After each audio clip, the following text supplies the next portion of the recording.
One of the most important things we've learned about the brain is that the brain is primarily visual. And the reason for this is that the brain's main purpose is survival. And if you think about it, you need to remember what you've seen. And the brain has an absolutely amazing ability to remember what it's seen from very, very early on. We don't remember words on pages.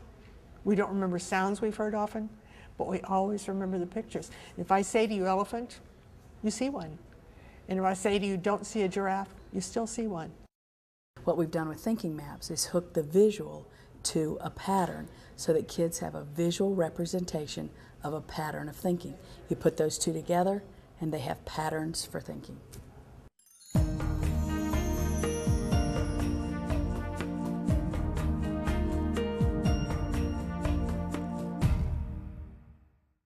If humans are indeed visual beings, what responsibility do teachers and instructors have to students when presenting new and often difficult information? If we know that students retain information longer when teachers use visual materials in the classroom to help represent concepts, how do we assist that effect for optimal achievement? The use of graphic organizers can support teachers' learning objectives, but are undefined graphic organizers enough? What designs work best? Do they save time? When should they be used, and how should their use connect to the curriculum? Thinking maps answer those questions. Thinking maps is very powerful in helping with the time issue in education. First of all, we're always talking about working smarter, not harder, and that's where thinking maps fits in and helps with time. Because when teachers teach and they use thinking maps, there's a visual that students can see what she's talking about. So instead of all that auditory, she can able to open up her brain and show exactly what she's thinking, and that helps communicate to the student. But on the other hand, the teacher can see what the student has learned, because thinking maps are not only good for the student to use, to learn from, but they can be used as an assessment. So teacher immediately knows what it is that the student has learned and what it is that she can teach. Does she need to go back, or can she go forward because the student's got it? And thinking maps is a wonderful tool to not only teach to, but to assess, which means that time is used much more effectively. The foundation for thinking maps was laid over a half-century ago. In 1941, Dr. Albert Upton wrote Design for Thinking, a theoretical text defining fundamental thinking processes based on semantics, cognitive psychology, and problem solving.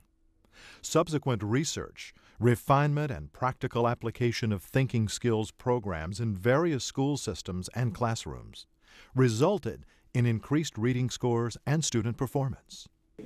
After almost a half-century of research and practice, today's 8 thinking maps were designed using Dr. Upton's model and presented in the book Expand Your Thinking, authored in 1988 by David Hirely. The development of thinking maps was an exciting process for me because I looked at my own teaching and also the research that was available then and also now, and found that really we don't have that language of visual tools that support students on a day-to-day basis. My initial work was with the processes of teaching writing and reading across grade levels. And what I found is my students weren't able to really understand and comprehend the information or move to a piece of writing.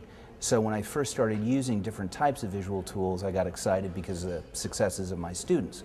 But then I realized, what if we put them together as a language, a coherent set of 8 thinking maps that then could be internalized by the students, so then they, on their own, could perform at the levels that they wanted to perform at, rather than dependent on me as a teacher all the time for scaffolding their assignments. A thinking map is a graphic tool directly linked to a specific thought process that is used by all teachers and all students in a consistent manner across all grade levels and curriculum areas. This common visual language, as defined by Dr. Hirely, has also been called a transformational, cohesive, and theoretically founded language for learning. Identifying thinking maps as a language is an expression of how the 8 visual tools work in unison, enabling learners to communicate what and how they are thinking. Here are the 5 qualities of thinking maps. They are consistent, flexible, developmental, integrative, and reflective. The symbol grounding each map has a unique but consistent form that visually reflects the cognitive skill being defined. The thinking skill and the graphic primitive for each map provide flexibility in form and to the numerous ways the map can be configured. Because of the consistent graphic primitives and flexible use, learners of all ages can begin with a blank sheet of paper or computer screen and expand the map to show their thinking. The integrative attribute means that all of the maps may be used and integrated together for solving multi-step problems, comprehending overlapping reading text structures, and during phases of the writing process. The maps are also used within and across all content areas. The maps also unveil what and how one is thinking in patterns. The learner can see and reflect upon the pattern of content. The teacher, too, can reflect and assess the content learning and thinking processes of the learner. In addition, learners may draw a rectangular frame around every map, which represents their frames of reference. Learners can see what they know, and with the frame, how they know the information within each map. Thinking maps work because they are fundamentally connected to how the brain thinks and learns. Brain theory is based on two fundamental precepts: that the brain is a pattern seeker and is dominantly visual. When students use thinking maps over and over again, the same map for the same thought process, what happens is the brain wires those two together so that every time a student sees a tree map, they think classification. So when they're in a textbook and it says there are 3 kinds of laws, in their mind they see a tree map so that you have that pattern wired together to the visual to have a visual pattern for thinking. Well, students are confronted by a vast array of information on a day-to-day basis, not only in school, but in their day-to-day lives. So one of the things that's important is providing them tools for filtering that information, finding the relevancy in that information, and also identifying their emotions that are influencing how they're dealing with it, how they're perceiving information, and how they're even internalizing it. So the connection between making the information relevant and also emotionally meaningful is key to the use of the thinking maps.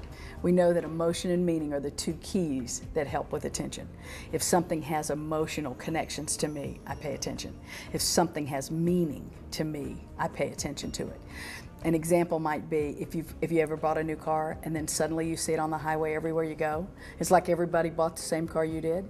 Well, it just is because now that car, when you see it, has an emotional connection to you. You like that car, that's why you bought it.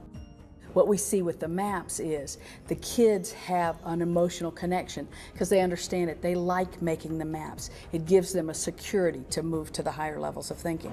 So now they have an emotional connection. The maps help them make meaning, and together they pay attention. They can read a page of text and they'll see thinking better. Will thinking maps work for you and for your students?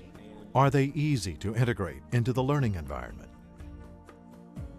I can use the thinking map to show the children what I'm thinking, and they'll understand what I'm thinking because they understand the thinking map. They know that what I'm teaching them is a process or it's an analogy because they know exactly what the thinking map is supposed to show you. It helps the children because they are not guessing what I'm looking for. When I do a circle map, they know that I'm brainstorming something, and if I'm doing a bubble map, they know that we're looking for adjectives. So it really helps them that way. They're not guessing what I'm looking for. They know exactly what I want. The brain does not outline. You form networks or maps of neurons, and your information is contained within those maps.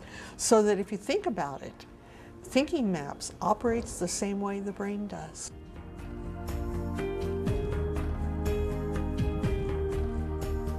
To increase student achievement and provide a brain-compatible teaching and learning environment for your school, contact Thinking Maps Incorporated.